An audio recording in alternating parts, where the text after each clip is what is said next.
కేంద్ర ప్రభుత్వం నుంచి 400 కోట్ల రూపాయలు మాకు రాయితీ వస్తే, మేం చేసిన పని వల్ల రాయితీ వస్తే ఆ క్రెడిట్ను తన ఖాతాలోకి వేసుకోవడానికి పడరాని పాటలు పడతా ఉన్నాడు. వాళ్ళు ఎవరు? వాళ్ళ ఎంపీ, వాళ్ళ మంత్రి, కేంద్ర మంత్రి, వాళ్ళ ఎంపీ పెమ్మసాని. ఆయన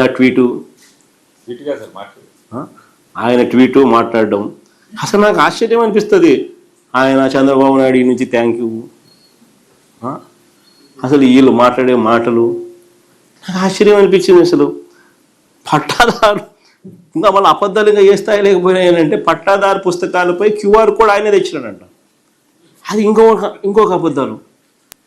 అసలు నిజంగా ఈ స్థాయిలోకి ఒక మనిషి ముఖ్యమంత్రి స్థానంలో ఉంటూ, ఆయన కన్నా నేను కొడుకు వయసులో ఉన్నా. నేను మా నాయన ఆయన ఇద్దరు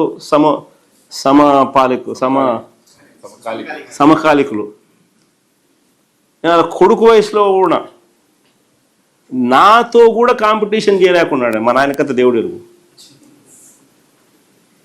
నేను చేసిన దానికి కూడా క్రెడిట్ కూడా ఆయనే తీసుకోవాలని అనేది పాకులాడుతూ ఉంటే ఈ మనిషి ఏమనుకోవాలి? ఈ మనిషి అసలు రీసర్వేలో ఏపీ ప్లాటినం గ్రేడింగ్ను సాధించింది అని కేంద్ర ప్రభుత్వం డిసెంబర్ 20, 2023లో పార్లమెంట్లో అడిగిన ప్రశ్నకు సమాధానంగా వాళ్ళు పొందుపరిచిన రిప్లై.